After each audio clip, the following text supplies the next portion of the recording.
Further back? Yes. Stan? Yes. The person furthest forward? Yes. Johanna, I have a simple question, and then I may have another one, but why do we cry?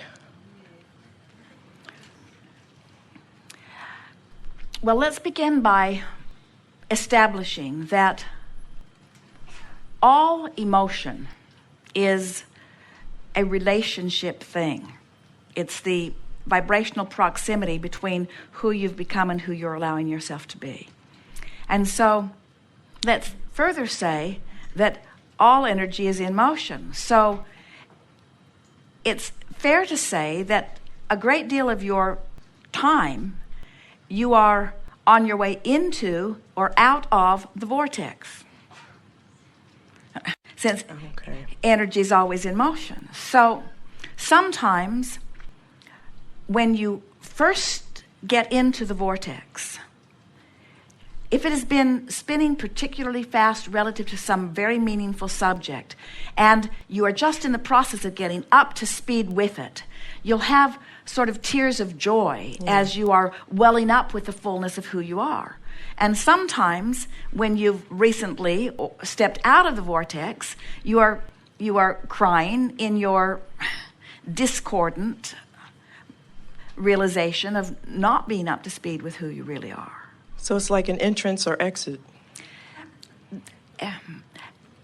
Not exactly, but it's a good way of saying it. It's like Jerry and Esther, in their realization of their alignment with us, once they began meditating seriously, meaning every day for 15 or 20 minutes, Esther began noticing many episodes in every day of shivers of pleasure coming up her spine.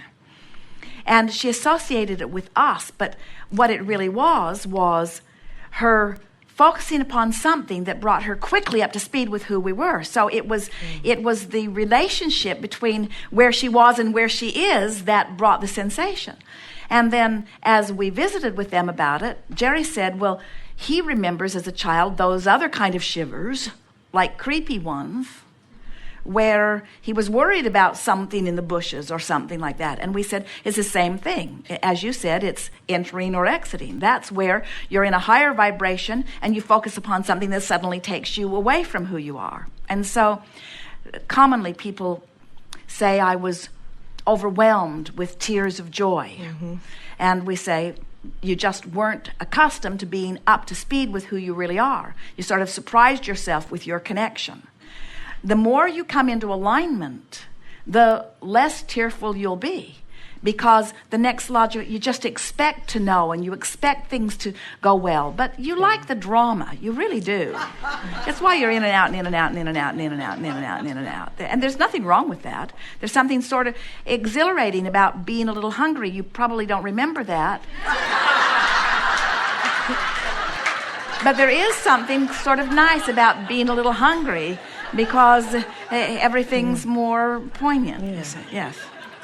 The other point of my question, I know that I'm here to teach, and I enjoy teaching. It's my passion. I love it.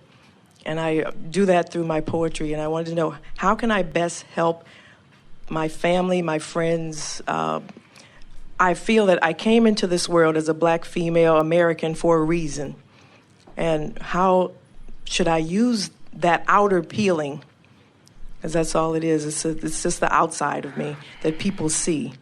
How can I best use that to really to be an example for the people around me? Well, we have a question for you. From inside the vortex, do you think that outer peeling is an issue or not? No. So when you're inside the vortex, then it becomes inconsequential. Correct. And that's how you offer the most, by making it a non-issue. Okay. It's interesting. Esther's notice says she's felt us flowing through her for so many years in formats like this. She can feel that there is not a difference from Abraham's viewpoint of male energy, female energy, the different religions, in other words, the races.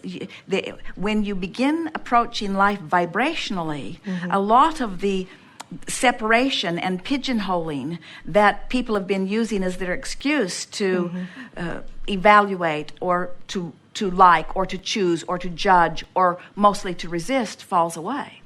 So really what we're talking about here, do we agree that, better way of saying it is, do you agree with us?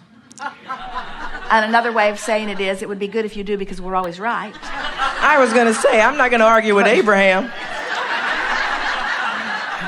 But can you feel easy agreement with the idea that this is a vibrational universe? Yes. And that the vibration is the foundation of everything. Yes. And isn't it easy to also agree that the contrast that exists in its variety is a very good thing? Yes. So at what point does variety or contrast become a bad thing? Never. Well, from the greater perspective, we would agree that contrast is good in that it evokes clarification. But here's a better way of asking the question in order to evoke a more accurate answer. Okay.